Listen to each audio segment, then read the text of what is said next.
ప్రభునామమునకు మహిమ కలుగును గాక. క్రీస్తునందు ప్రియులారా, యేసు క్రీస్తు వారి పవిత్ర నామంలో మీ అందరికీ శుభాలు, వందనాలండి. రండి, మనము త్రితోము తర్వాతి 15వ ఆదివారం సామాన్య సరణిలో దేవుని వాక్యాన్ని ధ్యానించుదాం. చింతను గురించి ప్రభువైన యేసు క్రీస్తు వారు తెలియచేసిన భావములను ధ్యానించుదాం. తలలు వంచండి, ప్రార్థించుదాం. ప్రార్థన. మహాఘనుడా, పరిశుద్ధుడా, సర్వాధిపతి నీకు స్తోత్రం నాయన. మీ వాక్యమును ధ్యానము చేయుచుండగా కనికరించి పరిశుద్ధాత్ముని యొక్క సహాయము మాకు అనుగ్రహించి ఇటు వాక్యమును సరైన రీతిని ధ్యానించినట్లు, మా హృదయములలో అంగీకార భావమును పొందునట్లు, ఆ వాక్యమునకు తగినట్లుగా జీవించగలుగునట్లు శక్తిని దయచేయమని యెహోవా మా ఆశ్రయదుర్గమా, నా విమోచకుడా, నా నోటి మాటలు, మా అందరి హృదయ ధ్యానములు ఈ సమయమున మీ దృష్టికి అంగీకారములుగా అనుగ్రహించుమని యేసునామమున వేడుకొనుచున్నాము తండ్రి, ఆమెన్. దేవుని వాక్యాన్ని చదువుదాం. మత్తయి సువార్త 6వ అధ్యాయము 24 నుంచి 34 వరకు ఉన్న వాక్యము నుండి 25వ వచనం చదువుదామండి. అందువలన నేను మీతో చెప్పున్నదేమనగా, ఏమి తిందుమో ఏమి త్రాగుదుమో అని మీ ప్రాణమును గూర్చి అయినను, ఏమి ధరించుకుందుమో అని మీ దేహమును గూర్చి అయినను చింతింపకుడి. ఆహారము కంటే ప్రాణమును, వస్త్రము కంటే దేహమును గొప్పవి కావా. మన తండ్రి అయిన దేవుని నుండి, ప్రభువైన యేసు క్రీస్తు నుండి కృపయు సమాధానం మీకు కలుగును గాక. ఆమెన్. క్రీస్తునందు ప్రియులారా, మరోసారి దైవ వాక్య ధ్యానం కొరకై మిమ్మల్ని ప్రేమతో ఆహ్వానిస్తున్నాను. ఈరోజు ఈ వాక్య ధ్యానము చివరి వరకు చూడండి, లైక్ చేయండి, ఇతరులకు కూడా షేర్ చేయగలరు. అలాగే మీ ప్రార్థనా అవసరతల కొరకు ఫోన్ చేయవలసిందిగా కోరుతూ ఉన్నాను. ప్రియులారా, వాక్యాన్ని ధ్యానించే ముందు ఈ వారంలో ఉన్నటువంటి 1-2 విషయాలు మనం చూద్దాం. ఇది సెప్టెంబర్ 28వ తేదీ కదా. ఈరోజు ప్రపంచ హృదయ దినోత్సవం, వరల్డ్ హార్ట్ డే. గుండె జబ్బులను గురించినటువంటి అవగాహన కలిగి ఉండాలని, ప్రతివారు తమ గుండెను భద్రంగా కాపాడుకోవాలని, తగినరీతిగా ఆరోగ్యంగా జీవించాలని ఆశిస్తూ వరల్డ్ హెల్త్ ఆర్గనైజేషన్ ఈ రోజును హృదయ దినోత్సవంగా ప్రకటించింది. అలాగే ఈరోజు గుర్రం జాషువా గారు కూడా పుట్టినటువంటి రోజు. అక్టోబర్ 1వ తేదీ రాబోతుంది కదా 2 రోజుల్లో. ఈ అక్టోబర్ 1వ తేదీ వరల్డ్ ఏజ్డ్ డే, అంటే ప్రపంచ వృద్ధుల దినోత్సవము. మన కుటుంబాలలో ఉన్న, ఈ వీడియో చూస్తున్న వృద్ధాప్యంలో ఉన్నటువంటి తల్లిదండ్రులకు ప్రత్యేకంగా వందనాలు, నమస్కారాలు తెలియచేస్తున్నాను. దేవుడు మీకు సమాధానము, ఆరోగ్యము, క్షేమము అనుగ్రహించి మీ పిల్లలందరూ కూడా చక్కగా అభివృద్ధి చెందుతూ సమాధానంతో ఉంటూ మీ పట్ల కూడా చక్కని పరిచర్యను, వారు పరామరికను మీకు చేస్తూ దీవెనలు పొందాలని ఆకాంక్షిస్తూ ఉన్నాను. అలాగే సెప్టెంబర్ మాసంలో 4వ ఆదివారము ప్రపంచ నదీ దినోత్సవము. ఇక సంఘపరంగా కూడా మనం చూస్తేనండి, ఈ సెప్టెంబర్ 29వ తేదీ Saint Michael and angels feast day. Michael ప్రముఖ దేవదూత ఉన్నారు కదా. ఆ దేవదూత మరియు మిగిలిన దూతల యొక్క ఫీస్ట్ డేగా సంఘము జరిగిస్తూ ఉంటుంది. 30వ తేదీ కూడా జెరోమ్ భక్తుడున్నాడు చూడండి, మంచి కామెంటరీ రాశాడు. వారి యొక్క జ్ఞాపకార్థ దినోత్సవంగా కూడా జరిగిస్తూ ఉంటుంది. యూదుల చరిత్రలో కూడా ఈ అక్టోబరు 1వ తేదీ సాయంత్రం నుంచి 2వ తేదీ ప్రత్యేకంగా యోమ్ కిప్పూర్ అనేటువంటి పండుగ జరుగుతుంది. దాని తర్వాత అక్టోబరు 5 లేక 6వ తేదీల్లో సుక్కోతు పండుగ, గుడిసెల పండుగ అంటాం కదా, అది జరుగుతుంది. ఇక ఈరోజు వాక్యాన్ని మనం చదువుకున్నాం కదా. మీరు ఎందుకు చింత అనేటువంటి మాటలను ప్రభువు తెలియచేశాడు. మత్తయి సువార్త 6వ అధ్యాయము 24 నుంచి 34 వరకు చూసినట్లయితే 3 మార్లు ప్రభువు చింతించకుడి అని తెలియచేశాడు. చూడండి, మత్తయి సువార్త 6వ అధ్యాయము 25వ వచనం చివరిలో, మీ దేహమును గూర్చి అయినను చింతింపకుడి. అలాగే 31వ వచనం చివరిలో ఉంటుంది, మధ్యలో ఉంటుంది. కాబట్టి ఏమి తిందుమో, ఏమి త్రాగుదమో, ఏమి ధరించుకుందామో అని చింతింపకుడి. ఆ తర్వాత 34వ వచనంలో కూడా రేపటిని గూర్చి చింతింపకుడి. అంటే 1-3 సార్లు ఈ భాగంలో ప్రభువు చింతించవద్దు అని తెలియచేస్తున్నాడు. చింత, యాంగ్జైటీ, మెరిమ్నెసెటే అనేటువంటి గ్రీకు పదాలు ఉపయోగించబడతాయి. దీనికి ఉన్నటువంటి భావం ఏంటంటే, ఒకటి యాంగ్జైటీ, ఈ ఆందోళన అనేటువంటి పదం. చింత అంటే ఏమిటయ్యా అంటే, ఒక స్వీడిష్ సామెత ఒకటి ఉంటుంది. ఆ స్వీడిష్ సామెత ఏం చెబుతుందంటే, ఒక చిన్న వస్తువు యొక్క పెద్ద నీడే చింత అని తెలియచేస్తుంది. అంటే విషయం చిన్నది, కానీ దాన్ని గుర్చినటువంటి ఆలోచన ఎక్కువగా చేస్తూ ఉంటాం. ఓసారి డాక్టర్ మార్టిన్ లూథర్ గారు ఎందుకో చింతాక్రాంతుడైపోయి ఏదో దిగాలుగా కూర్చున్నాడట. వారి భార్య గారు, తల్లిగారు అయినటువంటి కేటీ గారు, క్యాథరిన్ వాన్బోరా గారు ఆయన పలకరించారు. అయినా తొందరగా పలకలేదు. కనుక ఆమె ఇంట్లోకి వెళ్ళి నల్ల బట్టలు ధరించుకుని వచ్చి ఆయన ఎదురుగా నిలబడిందంట. వెంటనే ఆ కలర్లో, ఆ డ్రెస్లో ఆమెను చూడగానే ఆయన అకస్మాత్తుగా తేరుకున్నాడు. ఏంటి, ఎవరు చనిపోయారు అన్నాడు. ఎందుకంటే ఆ దేశంలో ఎవరైనా చనిపోతే నల్లని వస్త్రాలు ధరించుకొని తమ యొక్క బాధను వ్యక్తం చేయటం అన్నమాట. ఎప్పుడైతే ఆ మాట అన్నాడో అప్పుడు క్యాథరిన్ గారు అన్నారంట, దేవుడు చచ్చిపోయాడు కదండి, దేవుడు లేడు, చచ్చిపోయాడు అని అందంట. దాంతో ఒక్కసారిగా మార్టిన్ లూథర్ గారికి తెలిసి వచ్చింది, అవును దేవుడు లేడా, నేను ఎందుకు ఇంత చింతపడుతున్నాను, ఆలోచిస్తున్నాను అని. దేవుడు బ్రతికే ఉన్నాడు కదా, మన దేవుడు ఉన్నాడు కదా అని ఆయన అక్కడి నుంచి చాలా ఉత్సాహంగా పనిచేయటం మొదలుపెట్టాడట. చింత వలన ఏం జరుగుతుందంటే, నిర్ణయాలు సరిగ్గా చేయలేరు, ఏకాగ్రత కుదరదు. చింత వలన ఇంకా ఏం జరుగుతుందంటే, ఒక వ్యక్తి భయానికి గురవుతాడు, చాలా ఎక్కువ భయానికి గురవుతూ ఉంటాడు. చింత వలన ఏమవుతుందంటే, ఒక రెస్ట్లెస్నెస్ భావన మనసులో ఉంటూ ఒక విధమైనటువంటి చిరాకు, ప్రతి విషయానికి తొందరగా చిరాకు పడుతూ ఉంటారు. అలాగే చింతించుట వలన, ఆందోళనతో జీవించడం వలన మన యొక్క శరీరంలో కూడా వచ్చే మార్పుల్లో మొదటి మార్పు ఏంటంటే, ఉదర భాగంలో ఇబ్బంది కలుగుతూ ఉంటుంది. తిన్నటువంటి ఆహారం జీర్ణం కాకపోవటం, దానివలన వికారం మొదలైనటువంటి ఇబ్బందులు కలుగుతుంటాయి.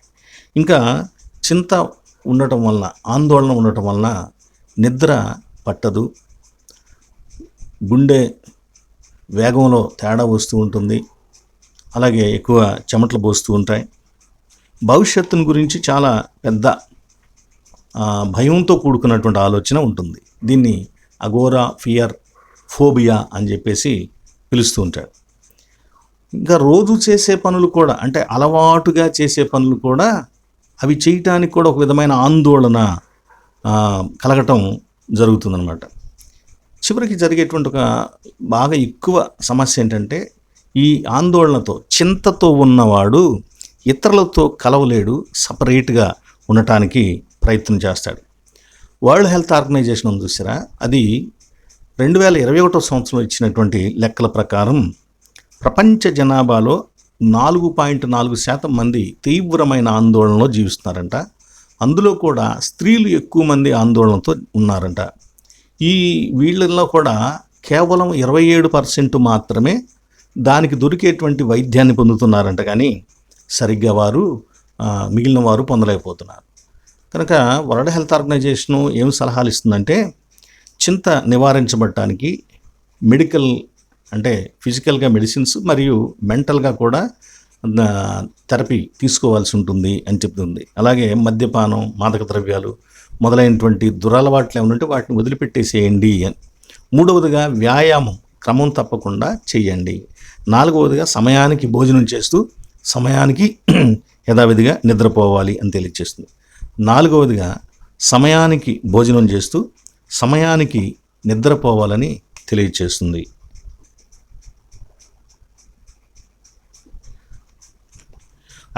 ఐదవదిగా ఏకాగ్రత కొరకై ధ్యానము చేయాలి అని తెలియజేస్తుంది. అంటే ప్రార్థనా జీవితం కలిగి ఉండాలి. ఇవి చింత ఉండే వ్యక్తిలో ఉండే లక్షణాలు. దాన్ని పోగొట్టుకోవటానికి చేయాల్సినటువంటి కొన్ని భౌతికపరమైనటువంటి సంగతులు. ఇక మనం బైబిల్ ప్రకారంగా, దేవుని వాక్య ప్రకారంగా చూస్తూ ఉంటే ఇక్కడ చింత 3 రకాల విషయాల గురించి ఉంది. అదేంటంటే, ఒకటి ప్రాణమును గురించి, రెండవది గౌరవమును గురించి, అభిమానమును గురించి, మూడవది భవిష్యత్తును గురించి. 3 రకాల చింత ప్రభువు ఇక్కడ తెలియజేస్తాడు. మొదటి చింత ఏంటండి?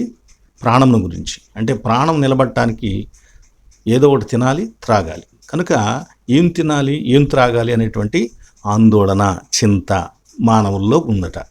రెండవదిగా అభిమానం, గౌరవం. ఏంటది? ఏమి ధరించుకుందుమా, వస్త్రములను గురించినటువంటి చింత. మూడవది ఫ్యూచర్, అంటే రేపటిని గురించినటువంటి చింత. ఈ 3 రకాల చింతలు మనిషికి వచ్చాయి. దేవుడు సాక్షాత్తు మనుషుల దగ్గరికి వచ్చి మనుషులతో మాట్లాడుతూ చింత గురించి తెలియజేస్తాడు. ఎందుకు యేసుక్రీస్తు వారు ఇక్కడ చింతను గురించి ప్రత్యేకంగా ఇంత ఎక్కువగా సేపు చెప్పాడు అని అంటే, దీనికి అక్కడ ఆ సందర్భం ఒక విషయాన్ని మనకు స్పష్టంగా తెలియజేస్తుంది. అదేంటంటే, మానవ దృష్టిలో లోపం వచ్చింది. వాడు దృష్టించే విధానంలో తేడాగా దృష్టించటం మొదలుపెట్టాడు. కాబట్టి ఆ మనిషి జీవితంలో ఆందోళనలు పెరిగిపోయాయి. ఆ ఆందోళన లేకుండా జీవించాలని తెలియజేస్తుంది. మత్తయి సువార్త 6వ అధ్యాయము 23వ వచనంలో ఆ చెడిపోయిన పరిస్థితి ఎందుకు చెబుతుంది. దృష్టి, నీ కన్ను చెడినదైతే నీ దేహమంతయు చీకటిమయమై ఉండును, నీలోనున్న వెలుగు చీకటి అయి ఉండినలా ఆ చీకటి ఎంతో గొప్పది. అంటే చీకటి జీవితం, వెలుగు జీవితం పోయి చీకటి జీవితం రావడానికి కారణం ఏంటంటే కన్ను చెడిపోయి ఉండటం. కన్ను దృష్టికి గుర్తుగా ఉంది. దృష్టి, ఒక వ్యక్తి దేనిని తేరిపార చూస్తున్నాడు, దేని మీద ఏకాగ్రత కలిగి ఉంటున్నాడు, ఏ విషయాన్ని గురించి ఎక్కువగా శ్రద్ధ తీసుకుంటున్నాడో దానిని దృష్టించుట అని చెప్పుకోవచ్చు. ఇక్కడ దేని మీద మనిషి దృష్టించాడు?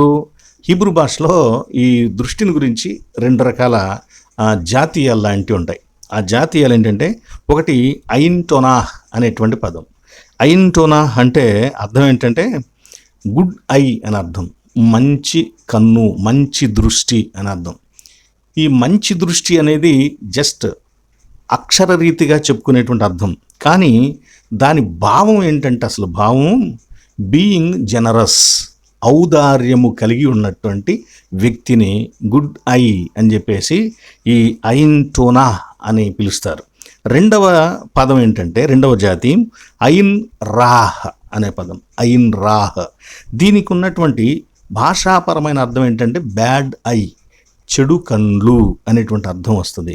మన క్రొత్త నిబంధనలో కూడా మత్సరము అంటే చెడు కండ్లు అని తెలియచేయబడుతుంది. ఇక్కడ భాషాపరంగా అర్థం చెడు కండ్లే, కానీ దాని భావం ఏంటంటే బీయింగ్ స్టింగ్లీ అని అర్థం. అంటే లోభిగా, పిసినారిగా, లోభత్వముతో జీవించేటువంటి స్థితి. కనుక లోభత్వాన్ని బ్యాడ్ ఐ అన్నారు. ఔదార్యం కలిగి, దాతృత్వం కలిగి ఉండటాన్ని గుడ్ ఐ అని చెప్పేసి అన్నారు. ఇక్కడ ఔదార్యము అనే మాట గుడ్ ఐ అని చెప్పుకునేటువంటి వ్యక్తిలో ఉండే భావన ఏంటంటే, అతని దృష్టి తన దగ్గరున్న వాటిలో నుంచి దేవునికి ఏమి ఇవ్వాలి, పొరుగు వారికి ఏం చేయాలి, ఎవరైనా ఆపదలో కనపడితే వారికి ఏ సహాయం చేయాలి అనే దృష్టితో ఉంటాడట. కానీ ఈ బ్యాడ్ ఐ, ఐన్ రాహ్ అని పిలువబడేటువంటి వాడు ఎంతసేపు ఎంత డబ్బు తాను ధనాన్ని, సిరిని సంపాదించుకున్నా వాడి దృష్టి అంతా ఇంకా సంపాదించడం కోసం డబ్బులతోనే అన్నిటిని లెక్క వేస్తాడు, అన్నిటినీ చూస్తాడు. డబ్బుల కోసమే ఒక మాట మాట్లాడినా, ఒక అడుగు వేసినా, ఏది చేసినా ఓన్లీ ఫర్ మనీ, డబ్బు కోసం మాత్రమే చేస్తాడు. ఇలాంటి వాడిని ఏమన్నారంటే ఐన్ రాహ్, అంటే బ్యాడ్ ఐ, చెడ్డ దృష్టి కలిగిన వాడు అని తెలియచేయబడుతుంది. కాబట్టి మనిషి దేని మీద దృష్టించాడనమాట, తాను ఏ విధంగా సమాజానికి, దేవునికి ఉపయోగపడాలి అనేటువంటి ఔదార్యపు, దాతృత్వపు దృష్టి నుంచి నేను ఎలా సంపాదించుకోవాలి అనేటువంటి ధనమును సంపాదించుకునే దృష్టితో జీవించడం మొదలుపెట్టాడు. కాబట్టి దృష్టి చెడిపోయింది అని అంటే పెట్టవలసిన చోట దృష్టి ఎక్కడుంచాలో దాని మీద కాకుండా ఉంచకూడని చోట ఉంచాడు. గురి తప్పిపోయింది. గురి తప్పటమే పాపము కదా. మిస్సింగ్ ద మార్క్, అమర్త్య అనేటువంటి మాటకు అర్థం మిస్సింగ్ ద మార్క్.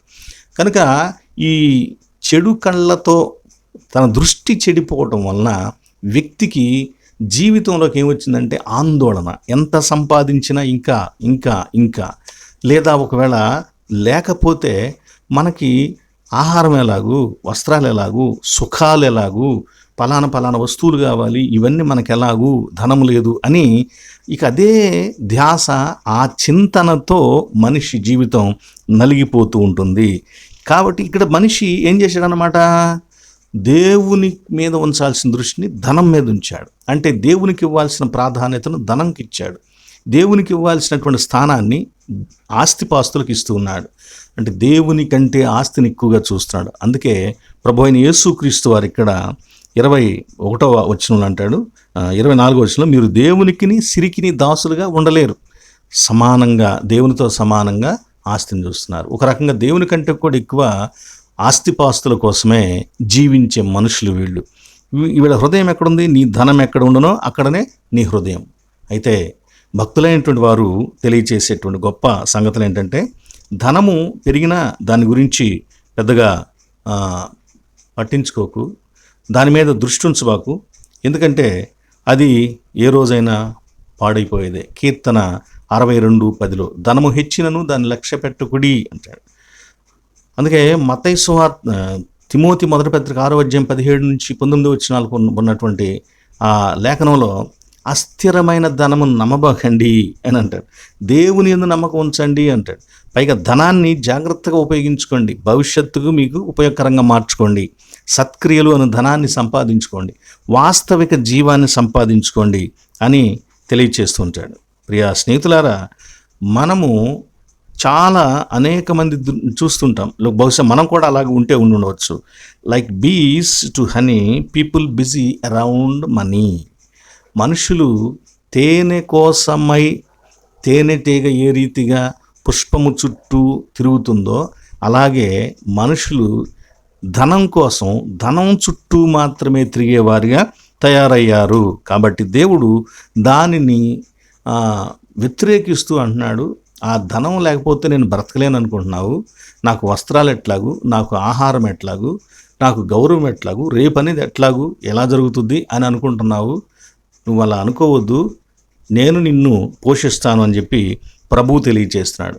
అంటే ఇక్కడ ప్రభు ఏమైనా సోమరితనాన్ని ఏమన్నా పెంచి పోషిస్తున్నాడా, బోధిస్తున్నాడా, లేక జీవితం పట్ల శ్రద్ధ లేకుండా నిర్లక్ష్యంగా జీవించమని ఆయన చెబుతున్నాడా? లేదే. యేసుక్రీస్తు వారు ధనాన్ని సంపాదించుకోవడానికి గురించి తప్పేం చెప్పలేదు. ధనవంతుల గురించి ఆయన ఏమి వారు ధనవంతులు కాబట్టి నరకంలోకి వెళ్తారని చెప్పలేదు. ధనవంతులు నరకంలోకి వెళ్తారనేది ముఖ్యమైనటువంటి బోధ కానే కాదు. ఆ ధనమును సక్రమంగా వినియోగించకపోవటం వల్లనే నిత్య జీవానికి బదులు నిత్య నరకాన్ని పొందుతున్నారనేది బైబిల్ చెప్పేటువంటి బోధ. ఇక చింతలు ఎలా ఉన్నాయి, ఏమిటి అని మనం చూద్దామండి. మెరిమ్నెసెటే లేదా మెరిమ్నయావో అనేటువంటి ఈ గ్రీకు పదానికి ఒక 5 భావాలు చెప్పుకోవచ్చండి. నెంబర్ 1 యాంగ్జైటీ ఆందోళన. నెంబర్ 2 వర్రీ బాధ. నెంబర్ 3 థింకింగ్ ఆలోచన. టేక్ నాట్ థాట్ అని చెప్పేసి అని అంటాడు కదా. 4వది ఫుల్ ఆఫ్ కేర్ఫుల్ అతి శ్రద్ధ, మరింత శ్రద్ధ కలిగి ఉండటం. 5వది ఫియర్ భయము కలిగి ఉండటం. ఈ లక్షణాలు ఆందోళనగా, ఈ ప్రభువు చెబుతున్నటువంటి చింతగా చెప్పుకోవచ్చు. చింతతో ఉండేవాడు ఒక భావాన్ని కలిగి ఉంటాడంట. ఆ భావం ఏంటంటే, ప్రతివాడు నన్ను శత్రువుగా చూస్తున్నాడు, నా పట్ల వ్యతిరేక భావంతో ఉన్నాడని తన హృదయంలో తాను నమ్ముతూ ఉంటాడంట చింతతో ఉండేవాడు. ఇప్పుడు 3 రకాల చింతన గురించి చూద్దాం. ఏమండి, 3 రకాల చింత. మొదటిది ప్రాణమును గూర్చినటువంటి చింత. ఏమిటి? టీ పగెటే ఏ టీ పైటే అనే పదముతో చెప్పారు. ఏమి త్రిందుమా, ఏమి త్రాగుదుమా అనేటువంటిది. ఇది ప్రాణమును గూర్చినటువంటిది. సఖే, లైఫ్, సోల్ గురించి చెప్పబడినటువంటిది. ప్రాణము నిలవాలంటే ఆహారం కావాలి. ఆహారం ఎవరికి కావాలి? ప్రకృతిలో మనుషులు ఉన్నాం, ప్రాకు పురుగులు ఉన్నాయి, చిన్న చిన్న సూక్ష్మజీవులు ఉన్నాయి, గంతులు వేసేటువంటి జంతువులు ఉన్నాయి, క్షీరదాలు ఉన్నాయి, అలాగే ఆకాశంలో ఎగిరే ఖగములు, పక్షులు ఉన్నాయి. ఇన్ని రకాల జీవులు ఉన్నాయి. మనతో పాటుగా చలించని మొక్కలు మొదలైనవి కూడా ఉన్నాయి. వీటన్నిటికీ ఏం కావాలి? ప్రతిదానికి ఆహారం కావాలి. ప్రతిదానికి ఆహారం కావాల్సిందే. అయితే ఈ ఆహారము ఎందుకు తింటున్నాయి అంటే, బ్రతకాలంటే తింటున్నాయి. బ్రతకాలంటే ఆహారం తినాలి. ప్రాణం నిలబడాలంటే శక్తి కావాలి. శక్తి కావాలంటే ఆహారం కావాలి. కాబట్టి ఆహారం తింటున్నాయి. మరి ప్రాణం నిలబెట్టుకోవడానికి ఆహారం తింటున్నా మనుషులు ఎందుకు చచ్చిపోతున్నారు? కొన్నాళ్ళకైనా ప్రాణం నిలబెట్టుకోవడానికి ఆహారం తింటున్నాం కదా, అయినా ఎందుకు చచ్చిపోతున్నాం అన్నట్టు మనతో పాటు ప్రకృతిలో రాళ్ళు కూడా ఉంటున్నాయండి. రాళ్ళు ఏం భోజనం చేయట్లేదే, అయినా అవి స్థిరంగా అలాగే ఉండిపోతున్నాయి. మనం మట్టుకు మాయమైపోతున్నాం. ఏంటి విషయం? ఇది ఒక ప్రకృతి వైవిధ్యము, ప్రకృతిలో దేవుడు నియమించినటువంటి సాంకేతికత, టెక్నాలజీ. దేవుడు మనుషులకు, పక్షులకు, జీవులకు మొదలైన వాటికి తినటానికి నోరు, జీర్ణం చేసుకోవటానికి కావాల్సినటువంటి జీర్ణ వ్యవస్థ ఇవన్నీ ఇచ్చాడు. కాబట్టి ఈ తినటానికి నోరిచ్చిన దేవుడు ఏమేమి తినాలో వాటిని కూడా బయట సిద్ధం చేసి ఉంచాడు. పెట్రోల్ కారు కనుక్కున్నారనుకోండి, పెట్రోల్ కనుక్కోపోతే ఎట్లా? పెట్రోల్తో నడిచే కారు కనుక్కుని పెట్రోల్ కనుక్కోకపోతే కారు వల్ల ప్రయోజనం ఉందా? అలాగే దేవుడు మనకు తినటానికి నోరు, జీర్ణం చేసుకోవడానికి పొట్టించిన తర్వాత ఆ తినవలసిన ఆహారం లేకుండా చేస్తే ప్రయోజనం ఉందా? ఆయన నోరు ఇచ్చాడు, జీర్ణ వ్యవస్థ ఇచ్చాడు. ఆ నోటిలో తినటానికి కావాల్సిన ఆహారం కూడా ఆయనే ఇచ్చాడు. కాబట్టి రాయికి అది దేవుడు ఆ టెక్నాలజీ పెట్టలేదు, ఇవ్వలేదు. కాబట్టి అది తినదు. మనకు ఇచ్చాడు కనుక, మన తోటి జీవులకు ఇచ్చాడు కాబట్టి మనం తింటున్నాం. ఇది ముఖ్యమైనటువంటిది. అలాగే రెండవది వస్త్రమును గురించి. రెండవ చింత ఏంటండి? వస్త్రాన్ని గురించి. వస్త్రము అసలు ఆదిలో మానవుడికి వస్త్రము లేదు, వస్త్రాలు లేవు, వస్త్రాలు అనేవి ఉండాలి అనే అభిప్రాయం కూడా, ఆలోచన కూడా నరునికి తెలియదు. వాడున్న స్థితిలో, ఒక మహిమాన్విత స్థితిలో మానవుడు జీవిస్తూ ఉన్నాడు. దేవుడు అనుగ్రహించే మహిమలో జీవిస్తూ ఉన్నాడు. ఆ మహిమను పోగొట్టుకున్నాడు పాపం చేసిన తర్వాత.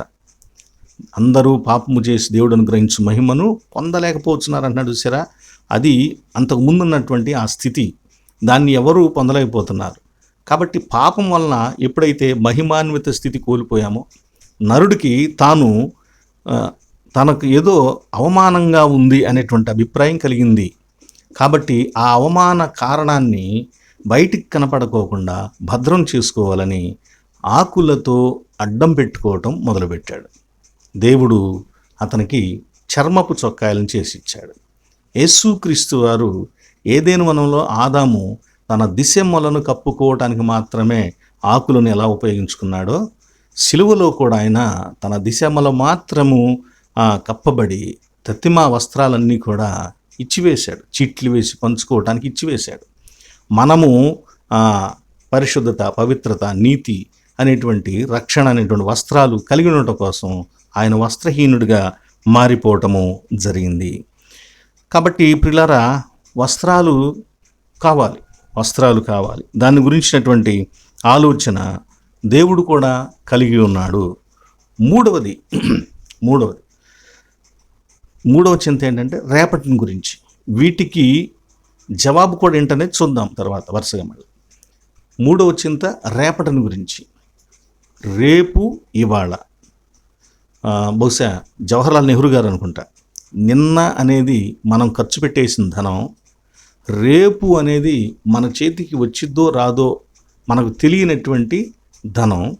కానీ ఇప్పుడు ఈరోజు అనేది మన చేతిలో ఉన్న ధనం, మన పాకెట్లో ఉన్న ధనం. దీనిని ఇప్పుడే వాడుకోవాలి, సక్రమంగా సద్వినియోగం చేసుకోవాలి అని ఆయన తెలియచేసేవాడు. కాబట్టి రేపును గురించి ఆలోచిస్తూ ఈ రోజును మనము ఆందోళనతో గడుపుతూ ఉన్నాము. అందుకు ప్రభు ఏమన్నాడంటే, రేపటిని గురించి మీరు ఆలోచించబాకండి, చింతించకండి. రేపటిని గురించి రేపే ఆలోచిస్తుంది. ఏ నాటికీడు ఆ నాటికి చాలయ్యా అని అన్నాడు. ఈ మాట కొంచెం క్రిటికల్ మాట. ఏ నాటికీడు ఆ నాటికి చాలయ్యా అనేటువంటి మాట.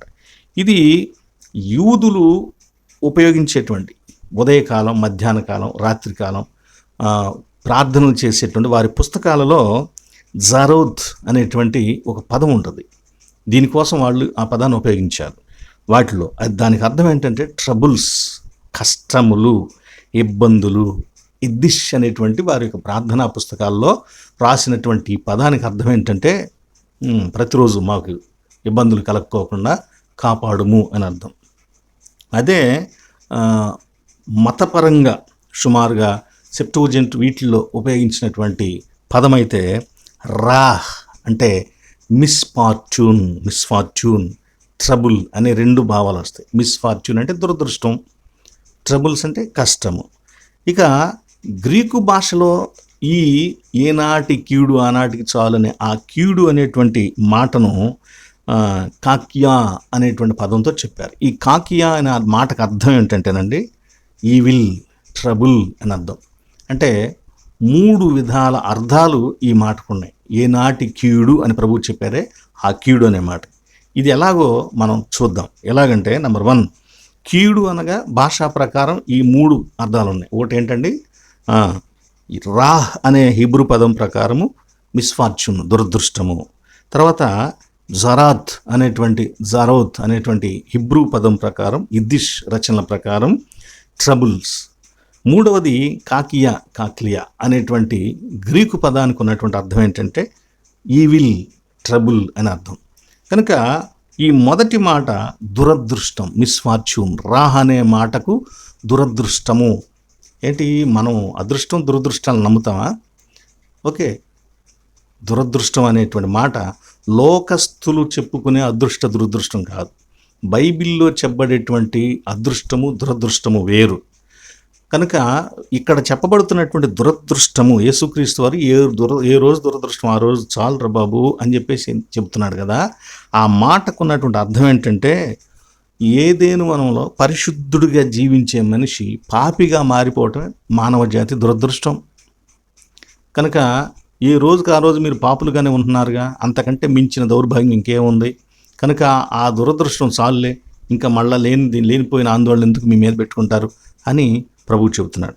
రెండవ మాట జరోత్, ట్రబుల్స్, కష్టాలు, కష్టం అనేటువంటి మాటకు అర్థం ఏంటంటే నీవు చెమటోడ్చి, నీ ముఖపు చెమట కార్చి నేలను సాగు చేసి ఆహారం సంపాదించుకుంటావు. కష్టం అంటే మానవ జీవితంలో ఆహారం తినాలి అంటే కష్టం. పౌలు భక్తుడు అంటాడు దశలోనికే సంఘంతో, ఎవడైనా పని చేయకపోతే వాడు భోజనం చేయటానికి వీల్లేదంటాడు. ఈ ఏదేను వనంలో ప్రభువు చెప్పింది ఏమని చెప్పాడు? మీరు పని చేసి భోజనం చేయని చెప్పేసి అన్నాడు. కనుక ఆ పని చేయటం కష్టము. మూడవది ఈవిల్, కాకియా అనేటువంటి గ్రీకు పదం నుంచి వచ్చినటువంటి ఈవిల్. దీనికి ఉన్నటువంటి అర్థం ఏంటంటే చెడు. ఏంటి ఆ చెడు? ఏంటి ఆ కీడు?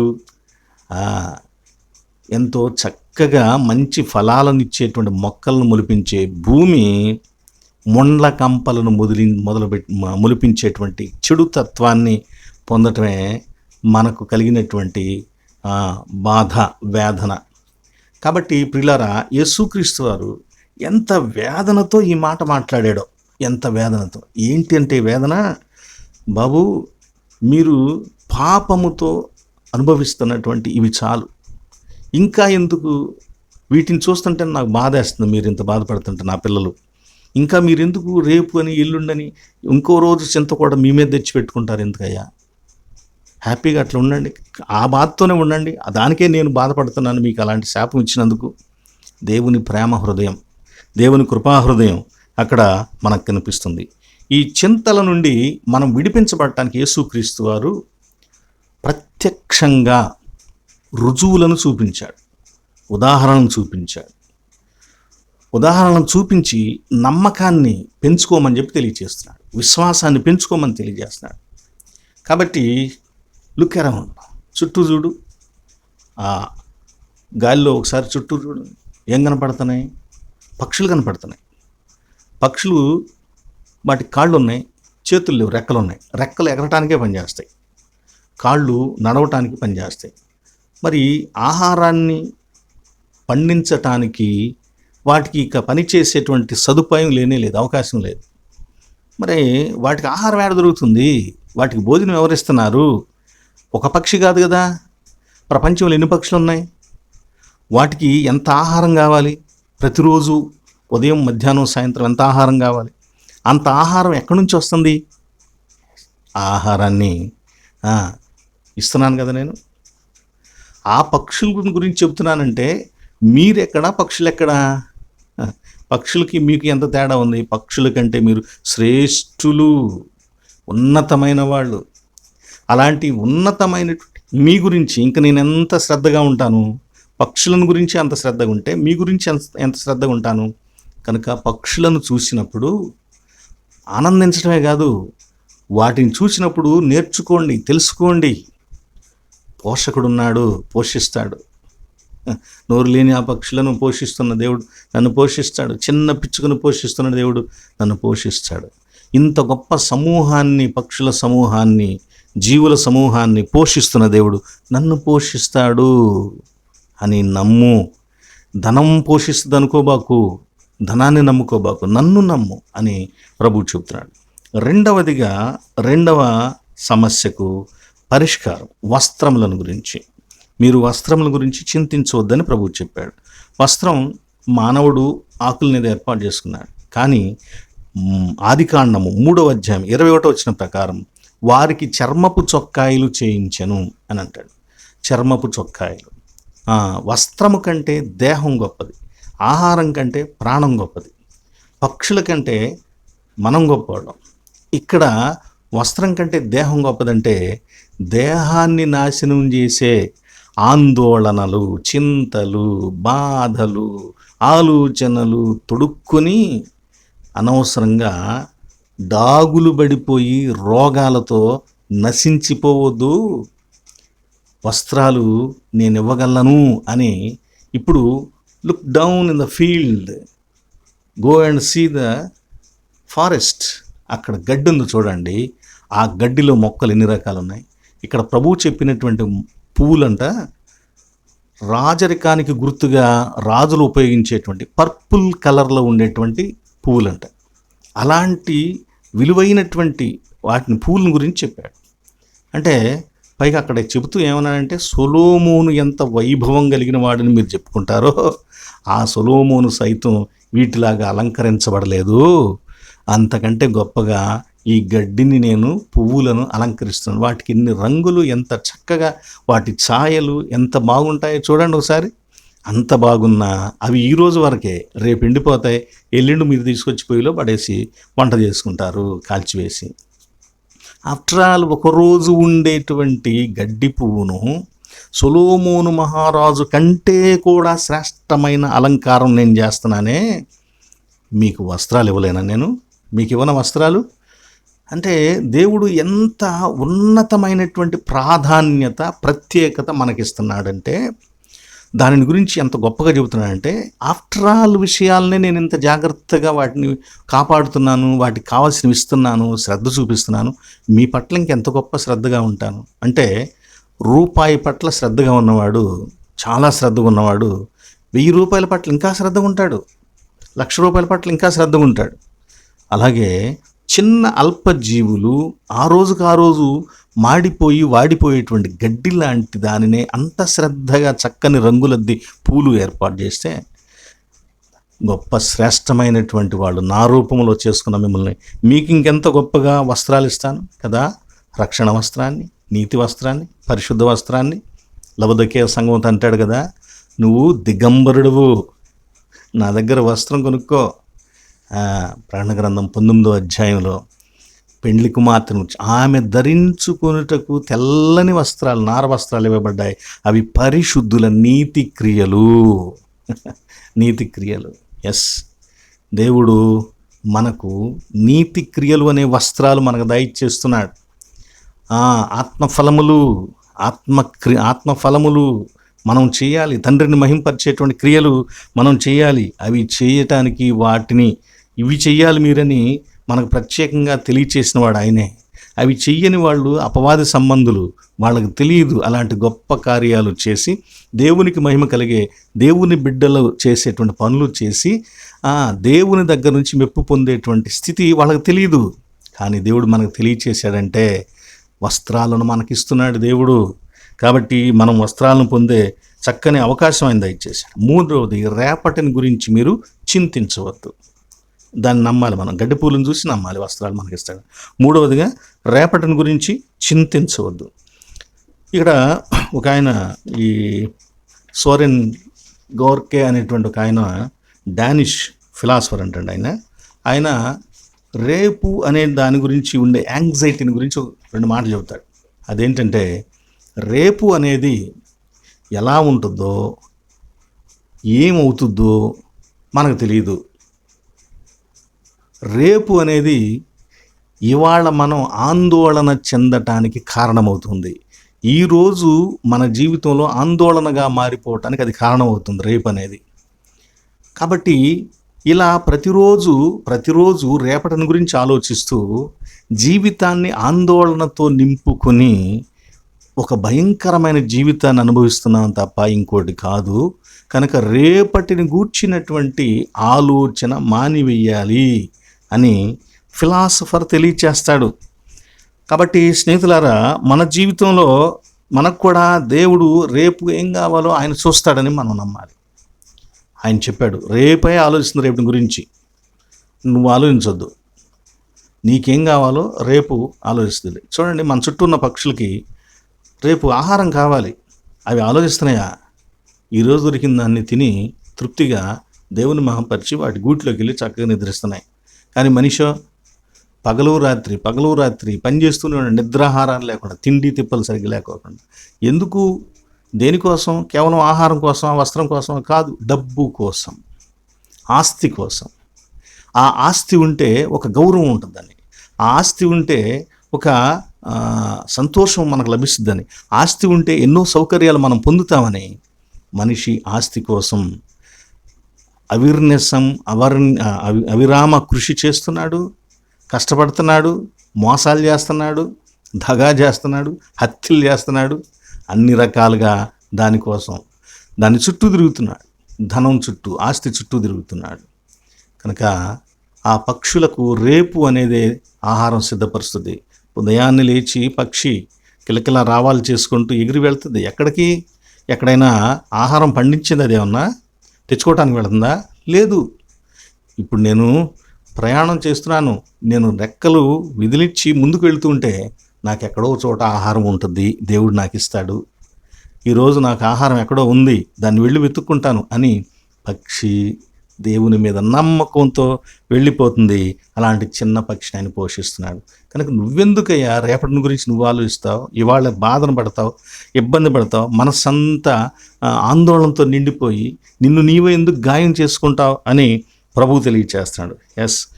సృష్టి మనుషులకు ఏం కావాలో దాన్ని ఏర్పాటు చేయడానికి అది తేరి చూస్తూ ఉన్నదని రోమాపత్రిక 8వ అధ్యాయంలో కూడా తెలియచేయబడుతుంది. ప్రభువైన యేసుక్రీస్తు వారు అందుకే ప్రార్థించేటప్పుడు కూడా అని చెప్పాడు, ఒక వాగ్దానంతో కూడుకున్న ప్రార్థన చెప్పాడు. అనుదిన ఆహారము దినదినము మాకు దయచేయము, నేడు మా ఆహారం మాకు దయచేయమని మనం చేసే ప్రార్థనలో దినదినం మాకు కావాల్సిన ఆహారం ఎప్పటికప్పుడు మాకు దయచేయ అని ఆ ప్రార్థన చేస్తున్న మనం దానిని నమ్మవలసిన వారమై ఉంటున్నాము. చివరిగా స్నేహితులారా, చింత వలన ఏం జరుగుతుంది అంటే, దేవుని పట్ల మనం ఎలా ఉంటున్నాం, మనకి ఏం జరుగుతుంది, చింతని ఎందుకు మానాలి అనేటువంటి ఆ అభిప్రాయంతో కొన్ని పాయింట్లు తెలియజేసి ముగిస్తాను నేను. నంబర్ 1, చింత ఆయన మన గురించి చింతిస్తున్నాడు కాబట్టి మనం చింతించవద్దు అని తెలియచేయబడుతుంది. పేతురు మొదటి పత్రిక 5వ అధ్యాయం 7వ వచనంలో ఆయన మిమ్ముని గురించి చింతించుతున్నాడు కనుక మీ చింత యావత్తు ఆయన మీద వేయండి అని చెప్పబడింది.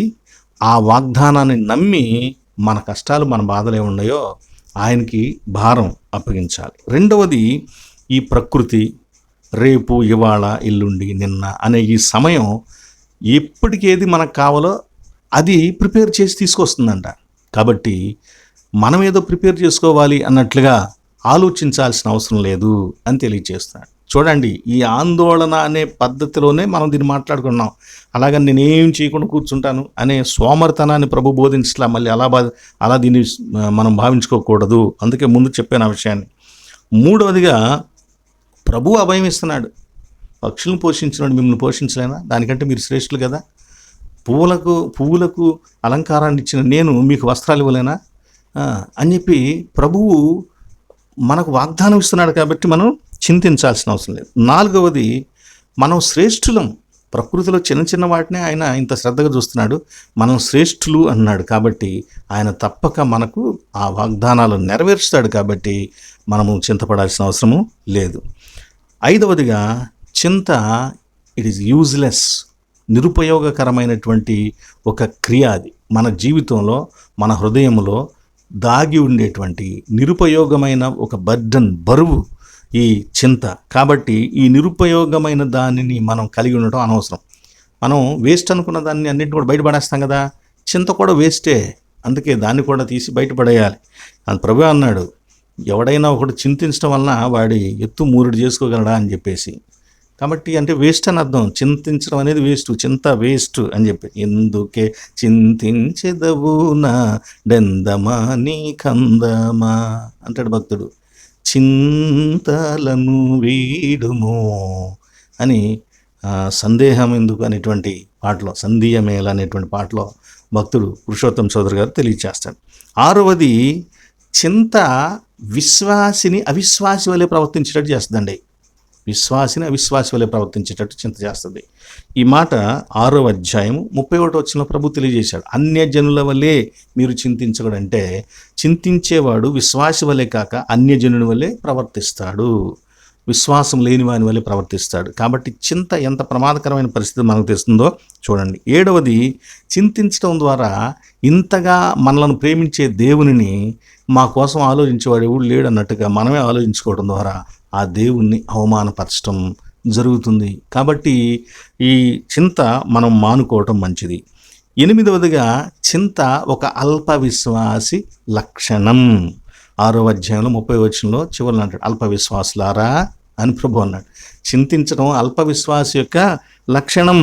9వది, చింత పాపము యొక్క మరొక రూపము అని చెప్పుకోవచ్చు. చింత అనేది పాపము యొక్క మరొక రూపము, ఒక రూట్ లాంటిది, వేరు లాంటిది అని చెప్పుకోవచ్చు. దీనివల్ల మనం దూరం అయిపోతాం, అందరిని శత్రువులుగా భావిస్తూ ఉంటాం, మనం గాయం చేసుకుంటుంటాం. కాబట్టి పాపము మరొక రూపంలో మనల్ని పట్టి పీడించడమే ఆందోళన, చింత. కాబట్టి దాన్ని మానుకోవాలి. అదే రీతిగా 10వదిగా, చింత వలన ఏం కలుగుతుందంటే భయం.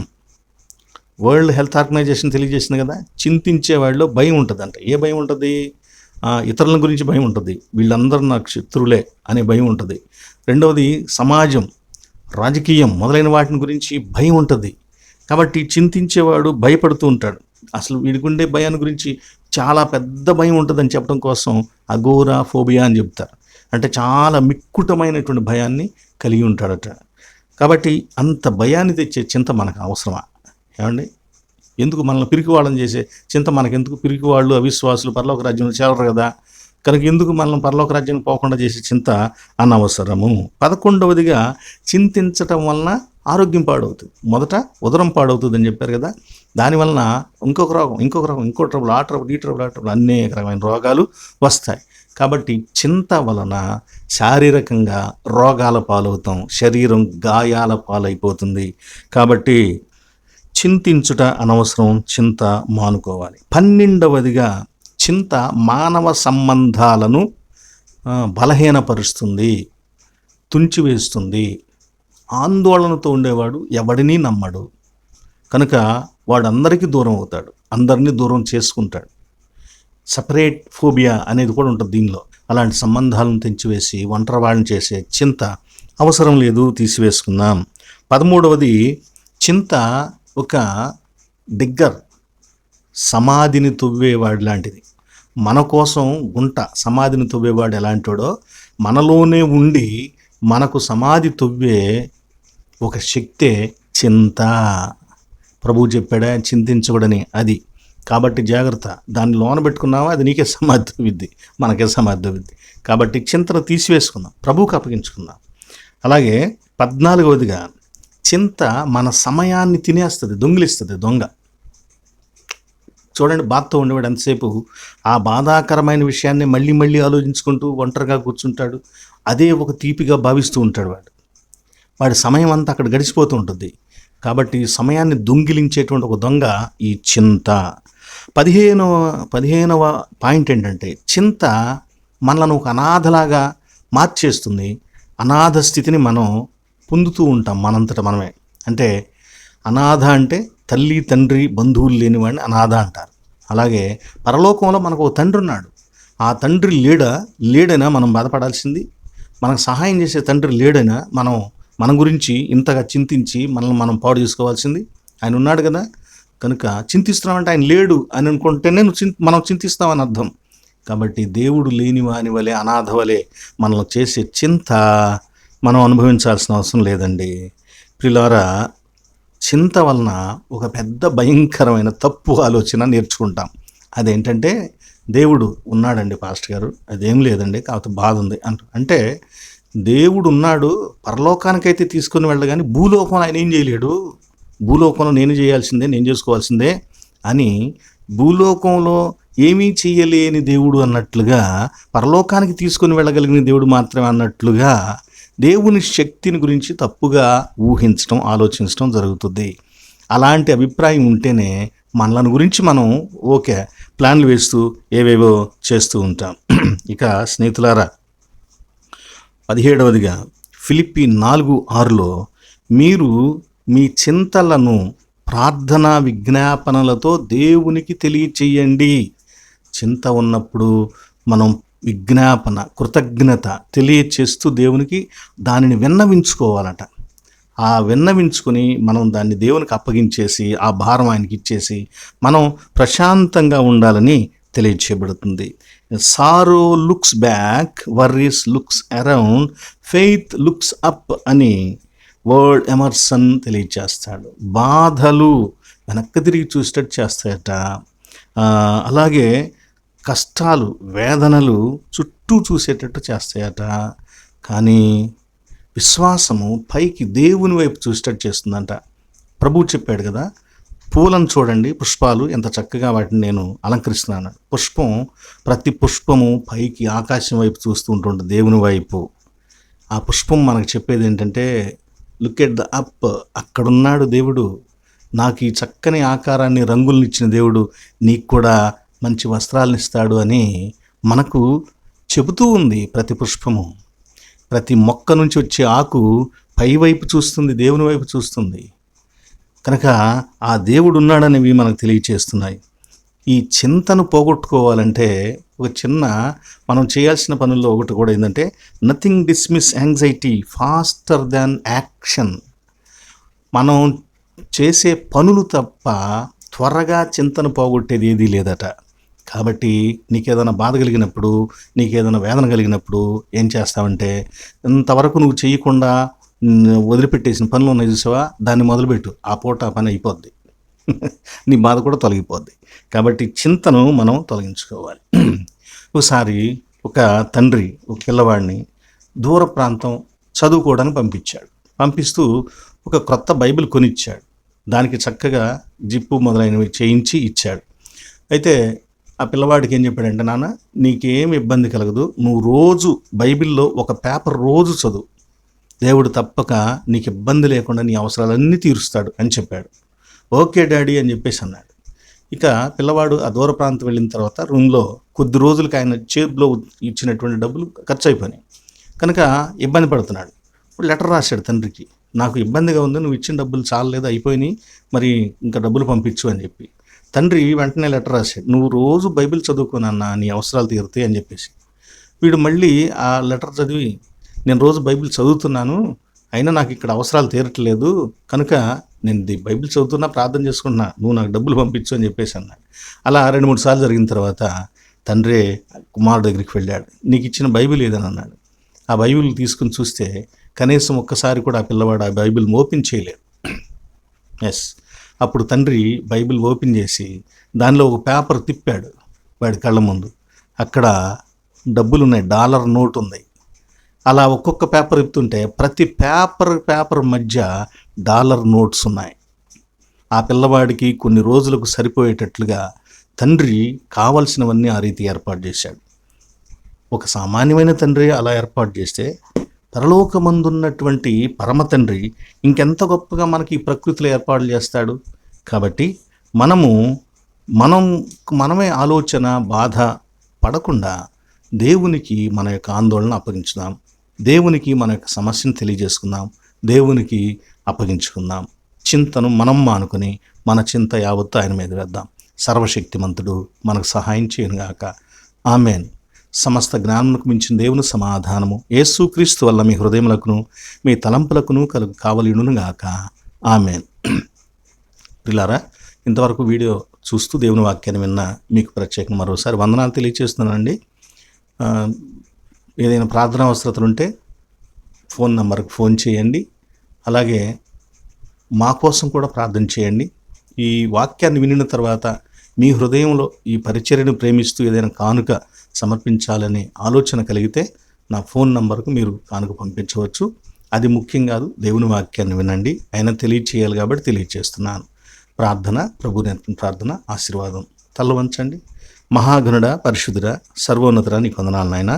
ఇదిగో ఈ సమయమున మీ కృపను అనుగ్రహించి చింతన గురించి కొన్ని విషయాలు మేము ధ్యానించేటువంటి కృప మాకు దయచేసినందుకు నీకు వందనాలు. కనికరించు తండ్రి. మా జీవితంలో ఏ విషయాలను బట్టి చింతిస్తున్నామో అట్టి చింత యావత్తు కూడా మీకు అప్పగించాలని పౌలు భక్తుడు తిమోతికి తెలియజేశాడు.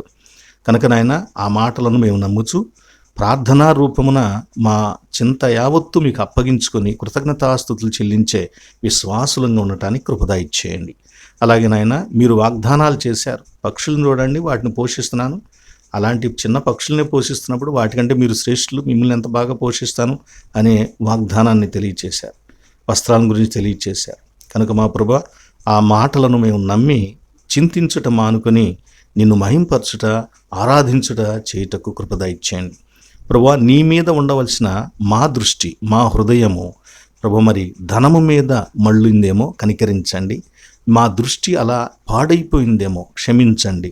మీ మీదనే మా దృష్టి ఉంచి ఈ లోకంలో ఆయన నిన్ను చూస్తూ నడుస్తూ జీవితాన్ని చక్కగా కొనసాగించుకునే కృప మాకందరికీ దయచేయండి. మా జీవితాల్లో ఉండే ప్రతి లోటును, ప్రతి సమస్యను, రేపు ఏ సమస్య మాకు ఎదురవుతుందో మాకు తెలియదు నాయన, ప్రతి రేపును గురించి మీకు అప్పగించుకుంటున్నాం.